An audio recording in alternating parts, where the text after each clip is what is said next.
The only place in TV land you won't get corporate gobbledygook. You know, you watch the weather report, you look outside and look up in the sky, and what do you see?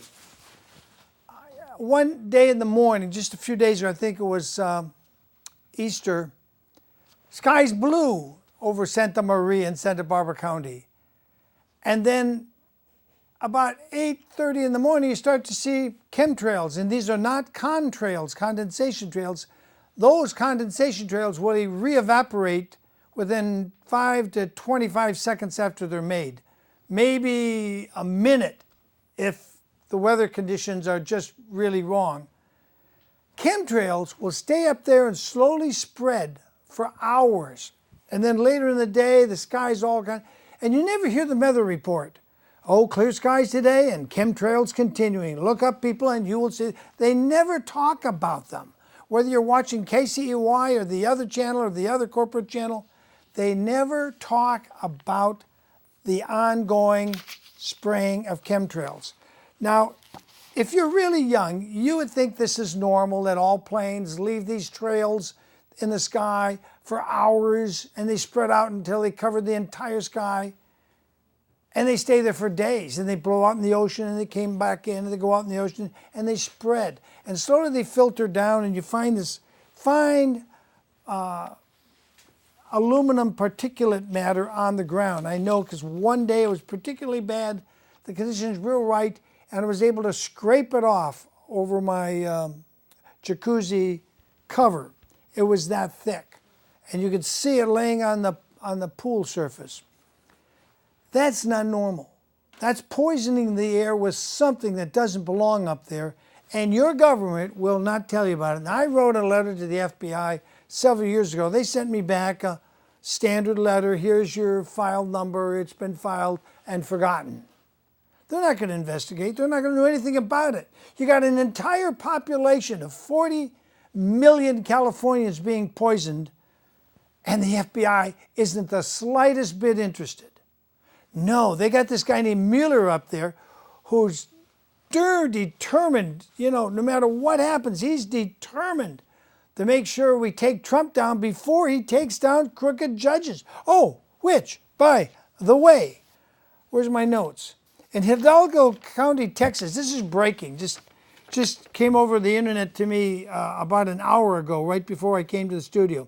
In Hidalgo County, the 93rd State District Court, supposedly a judge, it's alleged, and you'll find it on Newswire and .com and others, the FBI had warrants, and supposedly Trump sent these warrants and pushed these warrants for arrest of a judge who's allegedly a Democrat. Now, this has not been confirmed, but some people are speculating the judge's name is Delgado, but it's not confirmed, and I haven't had time to confirm it. Other people are saying Trump has sent out the FBI to arrest a federal judge appointed by Obama. Well, Delgado's a state judge. I don't think Obama could have appointed him in Texas. Just doesn't have the right connections to appoint state judges. So whatever the truth is, but I'm hoping Trump has got FBI agents out to arrest Judge Brown up in Oregon, who ran that sham complete kangaroo trial against the Bundys, of which a jury found the Bundys not guilty of everything up in state of Oregon concerning the Malauer Preserve. And then just in, my reporter Gar reports from Orange County, this Judge Steiner was allegedly having sex with aides and personnel in his chambers, and also he's really not a very good judge, allegedly, according to Gar.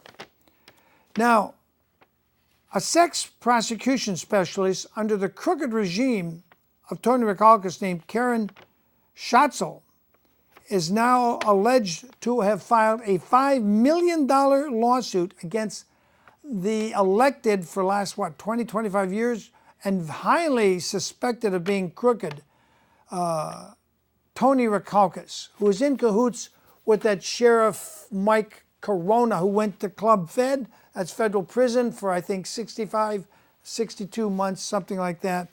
And supposedly he's out on a house arrest or something, or they never allow that in federal prison. Something's going on.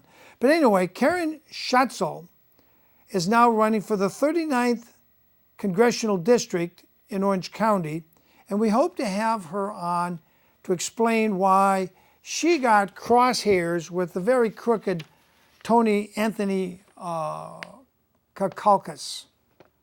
I like to call him Anthony the Rat.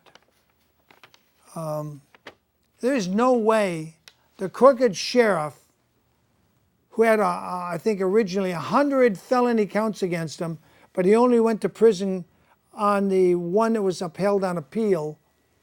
He was convicted, and on appeal was still held convicted. I'm talking about Sheriff Mike Corona. There's no way Tony Rackauckus, the DA, and the sheriff, who worked like this, together, how Tony could not know of all the crooked things going on. It just isn't possible because the DAs and the sheriffs work very closely together. And I've said often, control who your sheriff is, make sure he really stands for the people and for the Constitution, under which we the people are preeminent above all elected offices. We form our grand juries. Make sure the sheriff is on your side, not on the federal criminal side. Make sure the DA is on your side, not like the last three we've had, the now late Thomas Snake Sneddon. May he rot in the appropriate place that God puts him for manufacturing false evidence against Michael Jackson. Really bad thing he did to Michael Jackson. God rest Michael Jackson's good soul. But Karen Schatzel was a sex prosecutor, and somehow she got crosshairs when allegedly she wanted to go after somebody that was protected.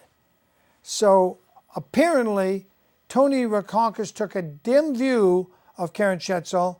She filed a $5 million lawsuit, allegedly, against Rackauckus. Now, I haven't seen the court paperwork, so I can't say for sure that she filed $4 million or $5 million, but we'll have her in the show here. Keep watching, and you get to hear it from her.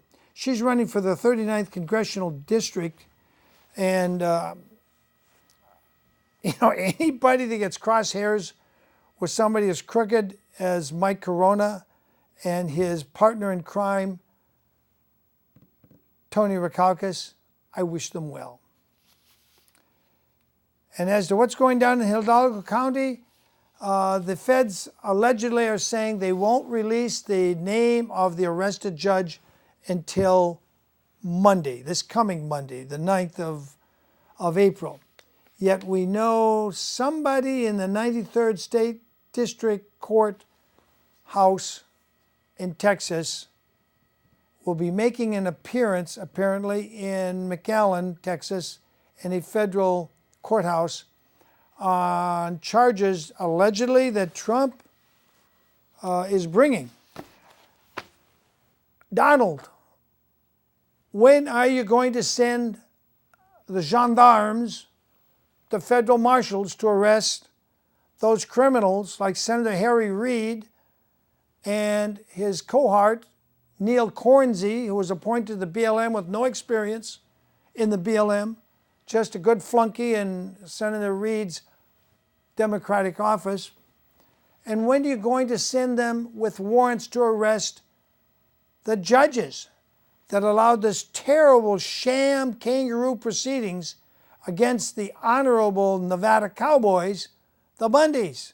Cleveland the father, Amon, Ryan, Melvin, David, none of those guys should have been in jail, and they've been exonerated.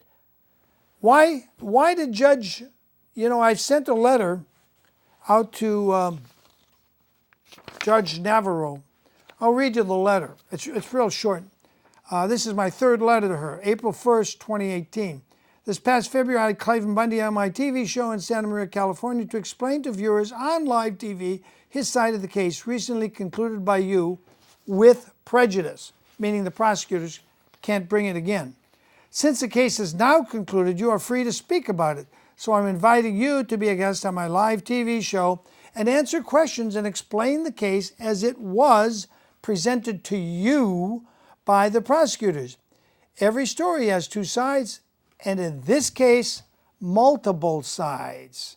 And I think it's only fair to hear your side as well.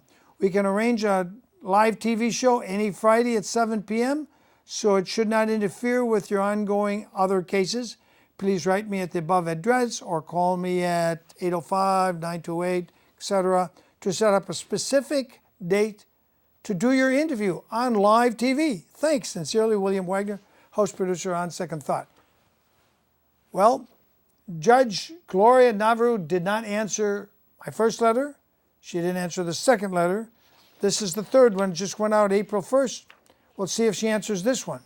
Other letters I've sent out one was to Francis Schaefer Cox, who was a young man up in Alaska, arguing and with fiery speech and fiery freedom of speech tones, supporting the Second Amendment.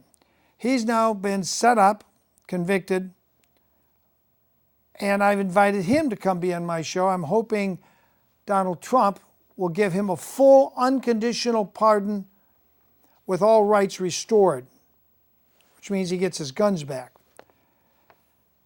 Unfortunately, he's now sitting in Marion Prison. I haven't been to Marion Prison in about 20 years. When I went there to pick somebody up who had served, I think, 2 years, somebody I'd known here on the Central Coast turned himself in on some nonsense conviction that he ran away from. And he got out and I went to pick him up. It's been 20 years. I know exactly where Marion Prison, Illinois is. And we sent this off to Cox. I basically told him about the with prejudice ruling of Navarro and hope that President Donald Trump will exonerate him. Also sent one to Stephen Hammond, who's sitting in the San Pedro prison right now, federal prison, I believe, and asked if he would come on my show, and I'm hoping he's going to get out of prison. He and his father, Dwight, are the ones, the Bundy sons, Amon and Ryan, went up to Oregon to try to help. They shouldn't be in prison at all. The government, federal government, does controlled burns that get out of control and destroy millions of acres. They've never put one of their own agents to destroy millions of acres under federal control, burned into the forest to the ground. Not once have they ever put one of their agents. But because they're trying to steal the Hammonds ranch, and the Hammonds don't want to sell, whether there's uranium one interest there or not, they don't want to sell. So they put him back in jail for technical terrorist activity, doing a controlled burn just like the feds do, and it burned. So you burn off the weeds so the grass come up and the cattle prosper. Then I sent one to Corey LeCue, prison number 53118-048. He's also in a prison connected with the Bundy. He was one of the militia. And it's one of the names you rarely hear about. Also, I sent a letter to a guy who's not in prison, who's within the listening area here, to Mr. Wappler. And I'm asking him to come and give his views on what he saw at the Bundy standoff and whether he knew anything about the Lavoy Finnegan at the time. He's not in prison, and he could be on this show shortly. So that's what I've been up to. I really feel sorry for this Francis Schaefer Cox. I'm going to give you his address. It's Francis Schaefer Cox, U.S. Penitentiary, Marion, P.O. Box 1000, Marion, Illinois, 62959. He's serving a 26 sentence for speaking out strongly for the Second Amendment and against all the wackos that don't know anything about the Armenian genocide. when the Armenians did what the government told them to do in Turkey, they registered their guns, then they turned in their guns, and soon they were all beheaded. 1 million people died, their wives and daughters were raped, had their hands and feet chopped off, and then they were raped again and then killed. 1 million Armenians, and I was one of the few non-Armenian people who went to that march. My son Adam and I went down there and we taped it, and there was in excess of 50,000 Armenians protesting an event that had happened 90 years before. And there were old men that were 100 plus years old in wheelchairs at the front of that parade. If you think taking away your right to own a gun is a good idea, just go down and talk to some of the Armenian survivors of the Turkish genocide against the Christian Orthodox Armenians. By the way, in case you didn't know, the Armenians were the first entire tribe to convert to Orthodox Christianity. Way back, 13, 14 centuries ago. A long time ago. An entire nation converted to Christian Orthodoxy. So, if you want to send money to help Schaefer Cox, you send it to Schaefer Cox, CO Angela Clemens, 14526 Pliny Road. That's Piney Road, Mulberry, Arkansas, 72947. Again, that's 14526 Pliny Road, care of Angela Clemens. So, nice young man, used to have short hair, now he's got long hair. If you think the Bundys was an odd event that doesn't happen, you really ought to read Carol Bundy's book when it's published. I have a letter here. It says, Dear William, encloses a check for return postage with the same method I sent. Please feel free to mark it up and make suggestions. I think the project you mentioned of the grand jury, my friends will tell me in the good old days of common law were required, etc., etc. She writes me a racial letter, but her book's supposedly going to be called Betrayed. I don't know if that will be the final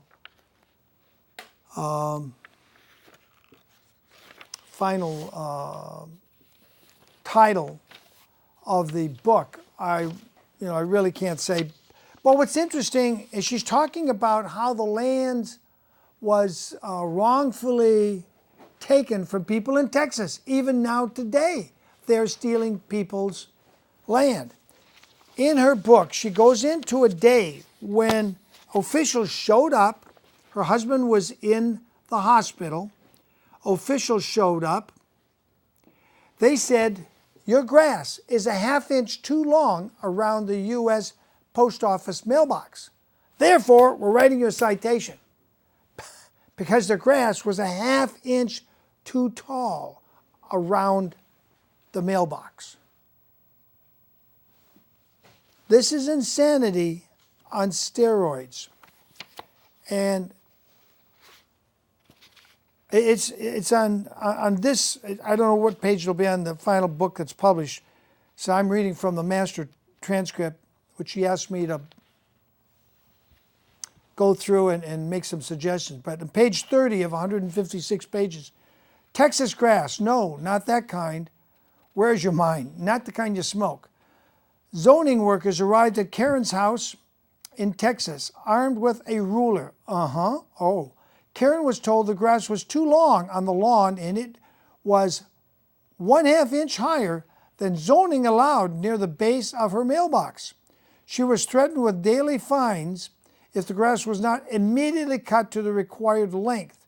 She explained that her husband of 30 years was always cut the grass and did the trimming, but he was in the hospital, seriously ill, and had been for a couple of weeks. Hire someone to cut the grass, snapped the ruler-toting worker.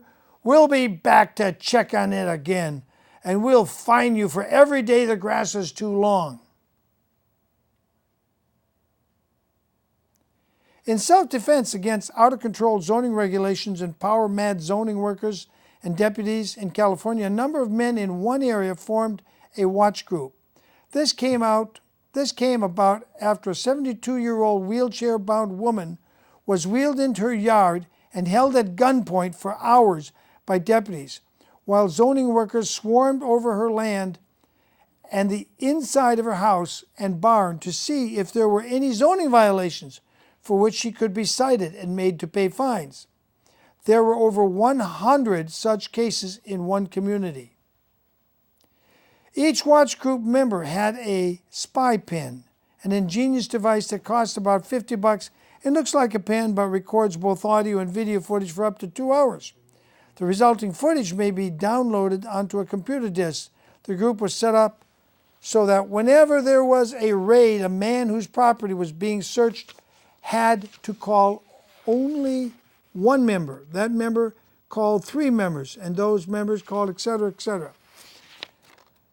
On a lovely sunny California day, a call went out that a member needed help. Deputies and zoning workers were on his property looking for violations.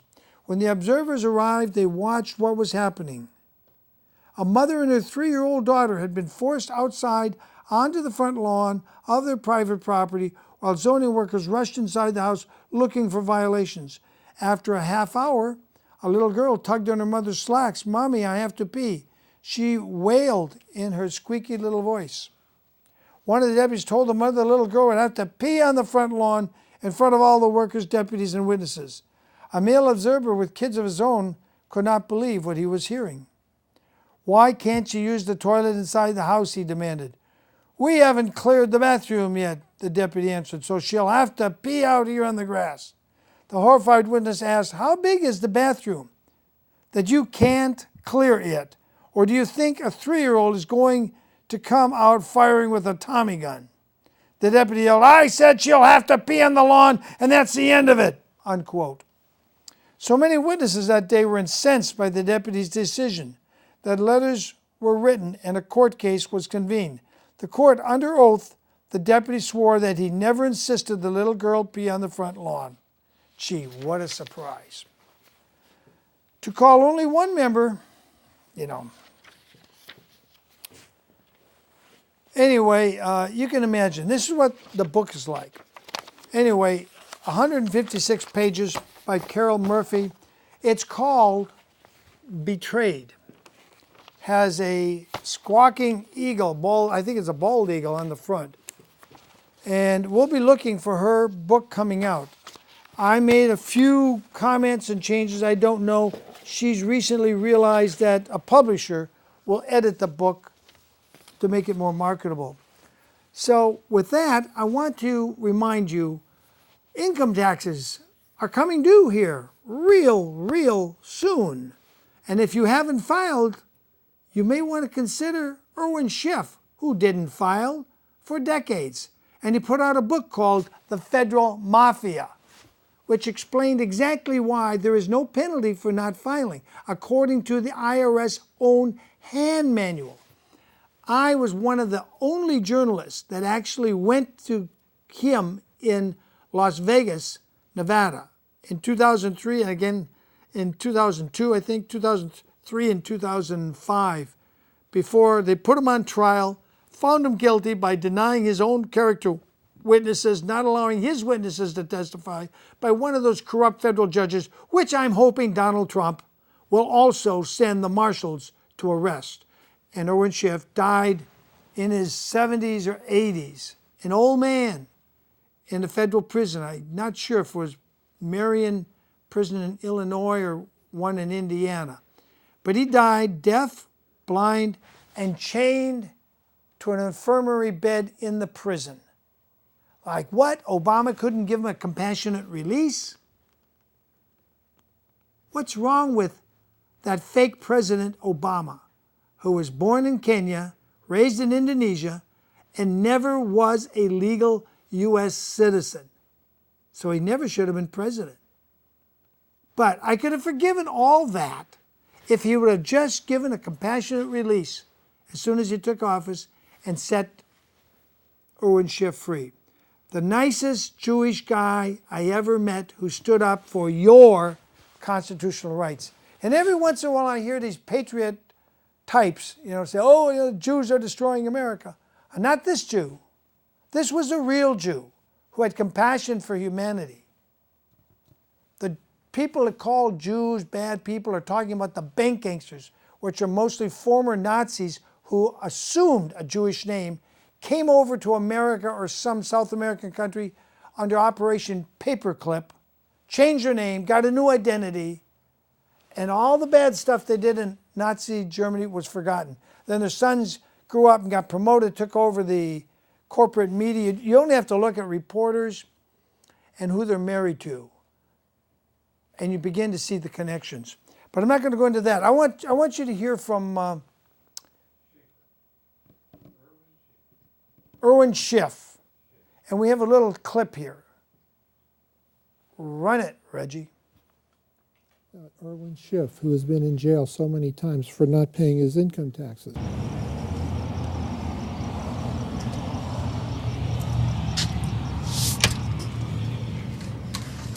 Hello there. Hello. Hey. What do you have there? Oh, these are the boxes of top secret documents. This counselor, he said no questions. No questions. No questions. So that stands in. I would say it does. Was there anything we left out, Robert, that we should have mentioned? No, it's pretty much clear cut. It's a voluntary income tax. Of course, that got censored, right? Yeah. So we don't get to have people at the seminar. I don't know how many people didn't get the message. Now, this appears to be the books we can sell. Ever Books? famous great income tax hoax. Okay, The biggest con. okay. My favorite, how anyone can stop paying the income tax. Is that your favorite, Glenn? That's my favorite, prior to the mafia. How an economy grows, why it doesn't. Kingdom of Moles, Yeah. the comic book. And, of course, the great Social Security swindle. Oh, that's the favorite. Fundamentals of litigation. Okay. So Yeah, the of course. Internal Revenue Code. Not yet. Not yet is this censored. Not yet the power to destroy by Senator William Roth. That's probably next on their list up here. This is what it's all about. That book gave you nightmares, didn't it, Glenn? I threw it against the wall and I got to page 105, I think it was. I slammed it shut and threw it up against my bedroom wall. Can't buy the mafia, number one on the list. Okay, let me zoom in on the mafia. Right here. Yeah. How about that? Okay. On down. All This right. two-part video series. This on how to battle the IRS. Exactly. And then we have Irwin's seminar. We can't look at that. Yeah. They just $2 billion in farm subsidies. Why should he pay tax? And then they take the money and they give it to a farmer, not to a corporate farmer in many cases. Some of these corporate farmers get up to 500,000. The whole thing is crazy. In your experience, I mean, is the IRS calling you daily? Or are they standing outside your doorstep? Are they harassing you on a daily basis? I've never had an agent come to my front door. You- I came across Irwin Schiff, read his book, and became curious as to the ins and outs of the income tax. Did some research of my own, and I filed 4 returns, 0 as he instructed, going back to 1992. And in the year 1998, I received a refund check for over $41,000 for those 4 years, 1992, 93, 94, and 95.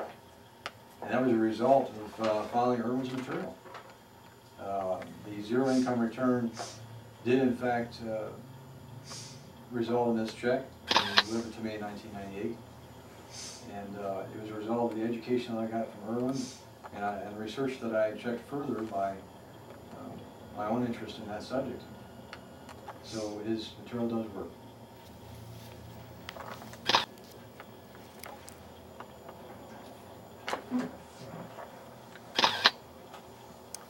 Take a close look at that. Why do you think they banned Irwin Schiff's book, The Federal Mafia? Well, it's pretty obvious to me that they didn't want the public to find out, get educated to the fact that there really is no mandatory income tax. It is voluntary, as it says in both the statements from the commissioners of the IRS and the federal government's own Supreme Court. Political governments are founded Well, on fraud. there you had my short clip on Irwin Schiff. And that was done in the office he used to have more than a decade ago, decade and a half. Irwin Schiff, to me, is one of the greatest American patriots of the early part of this century, the 21st century. I want to mention this magazine. It's called Range, Cowboy Spirit on Americans Outback, Cowpunchers and Buckaroos. And in the very first pages of this, it has an article with photos of Irwin Schiff. I'll bring this up if we can. Irwin Schiff, no, I'm sorry, not Irwin Schiff. It has a story of Cleveland Bundy, and it shows the Bundy family. There's a picture of Cliven and his wife Carol Bundy on January 15th, when he had only been out of jail for a week after being locked up 700 days and then convicted of nothing. And although Cliven seemed to be okay and very forgiving with Gloria Navarro, the person I think of as a kangaroo judge, she was appointed by demand of Senator Harry Reid on demand of the bank gangsters, Uranium One conspiracy. Then Senator Reid took his office flunky and had Obama make him head of the BLM. And then he got Gloria Navarro appointed as a judge. Did she agree to take this judgeship and shaft the Bundys in exchange for getting a federal judgeship? That's a question I want to ask her here on live TV. Do you think she'll tell me? I don't know. Well, I've sent her 3 letters. I'm hoping I'll hear from her. I'll treat her nicely and politely. But there's an article here, and there's a picture you can't see. It's too small, but there's Cliven and Carol. Lovely lady. Together they had 7 sons and 7 daughters. And everybody that's met any of their children just say these are top-notch individuals raised on the Nevada Desert Range, where I wouldn't want to live because it gets to be 110, 115 in any average summer day. It's hot. It's good for growing melons, Cliven tells me. And the cattle do okay as long as he can maintain his water rights and keep those water pipes flowing. Range. This is the spring 2018 edition. I don't know where you get it. It's kind of an obscure magazine. I don't see it on most newsstands, but I'm sure if you search it, Range, you can find it and you can get it. Says the postmaster address to get Range is Range, P.O. Box 639, Carson City, Nevada 89702. Or you can just call 775-884-2200 and order your copy of Range. And it'll give you a perspective that ABC, CBS, Fox News, CNN, none of them are telling you the whole truth about the alleged Bundy standoff. What it was an armed attack by an illegal conspiracy. Cliven says 200. Best I could estimate was 150 BLM thugs dressed in SWAT armor with FBI and all kinds of people from the federal government that didn't belong on the Bundy grazing land. They were trying to steal the land. Just as I was reading you this proposed book that's going to come out by Carol Murphy,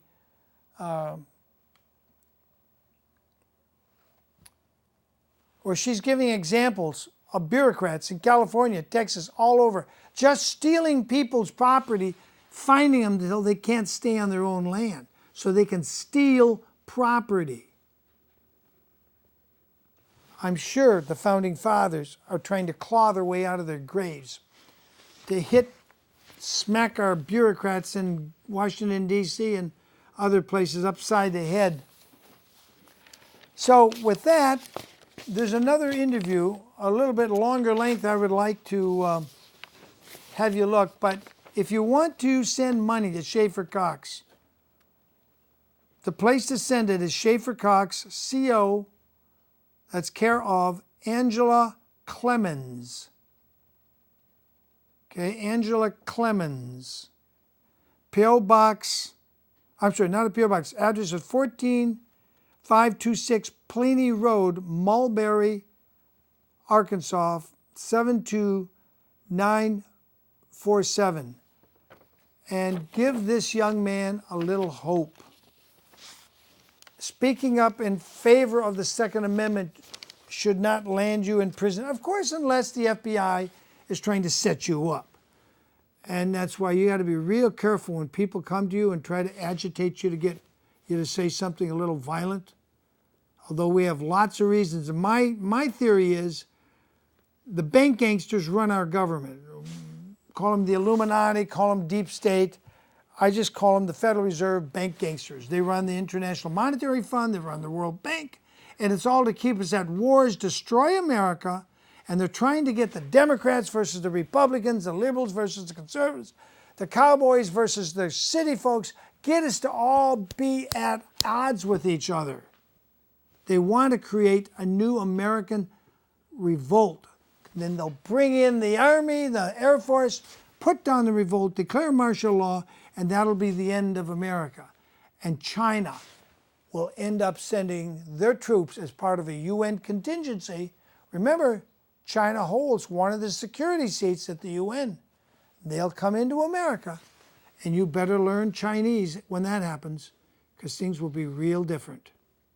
So the best thing is to stay calm, stay collected, read the law, know what the law is, and how the common law is completely opposite of the statutory BS the bar-carded criminals are forcing down our throats. Back to Irwin Schiff, a hero we should remember, as many of you are working to get your income taxes paid, and he's saying you don't have to pay any more than what you choose to evaluate and assess yourself. It's a voluntary tax. Aaron Russo also came to the same conclusion after interviewing the IRS commissioner. Here you go. Tell us, Erwin. This interview with me. My pleasure, my pleasure. It's good to have you on my show again. Again. Now, this is March of '04, and the last time I interviewed you was June 4th, I think, of '03. At that time, your sign was covered up. You were under Judge Lloyd's... Lloyd George. Lloyd George, the federal judge. Yeah, issued a restraining order that I couldn't sell my book. But more important, what he did, not more important, but even more egregious, is that in the restraining order, he said I could not say that the paying of income tax is voluntary. I couldn't say it. I couldn't go on the radio and say it's voluntary, even though it is. The restraining order, the preliminary injunction rather, which is still on my website, he also said I couldn't say that the word income means a corporate profit, which is what it does. That's what the tax code says, isn't well, it? the code itself, well, see, the code itself doesn't define income because it can't. The Supreme Court actually defined the word income to mean a corporate profit. But when the new code came out in 1954, the House and Senate, in what I would call a secret report, said that the word income, as used in the Internal Revenue Code, was used in its constitutional sense. Income is used in its constitutional sense. It does not mean income in the ordinary sense. Now, income in the constitutional sense means a corporate profit. Now, if you go to my website now, you will see those House and Senate reports posted on my website. Also, within the next 2 or 3 days, I will post to my website at least 4 motions in supporting a memorandum explaining why because you know they filed about 50 charges against me for tax evasion and... No, you're jumping into a story. I was back in June of last year, okay, and you were under a quote-unquote temporary restraining order, which lasted for what, 2 or 3 months? But then they got a 4 months? Then they got a preliminary injunction. Then they got a preliminary injunction. Well, let me explain about the preliminary injunction. This is funny. At the hearing for the preliminary injunction, I had 3 witnesses who took the stand. I had 8, but the judge wouldn't let me put on more than 3. Now, all of my witnesses testified. I said to them, did my book cause you to stop paying income taxes? And they all said no. They said, your book merely caused me to examine the law, to do further research. And they said, based upon their additional research, they all said they bought Internal Revenue codes from me. That based upon their additional research, they concluded that there was no law that required them to file, there was no law that required them to pay income taxes, there was no law that made them liable for income tax, and they all testified. We also determined we had no income in the constitutional sense. Now I asked these witnesses, and you can hear that, we have tapes of this. Right. I said, if on cross-examination the U.S. Attorney were to show you a law making you liable for income tax, would you start paying income tax again? They said yes. So, when I turned them over for cross-examination, it was incumbent upon the U.S. Attorney to say, well, here's the law. He didn't.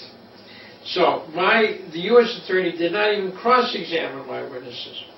I insisted upon going under oath, and I challenged the U.S. Attorney to show me anything in my book or in any of the supplemental material that I published, any law, anything in my books in which I encourage people to commit tax evasion or break the law. And he said to the judge, he doesn't have to provide me with any such information at this time. And the government put on no witnesses of its own. So picture this. Judge Lloyd George awards the decision to the government. The government puts on no witnesses that I can cross-examine. They don't cross-examine my own witnesses who said that my books did not cause them. And they didn't cross-examine me. As a matter of fact, And still the judge gave him a restraining order. Right. Now, in the restraining order, not only was it directed at my books, but in the preliminary injunction which followed the restraining order, I was told that I could not say that the income means a corporate profit, which is exactly what it means. According to the Supreme Court. According to the Supreme Court and the House and Senate, who issued a report. It was a House and Senate report in 1954, in which the reports, as I say, are posted to my website.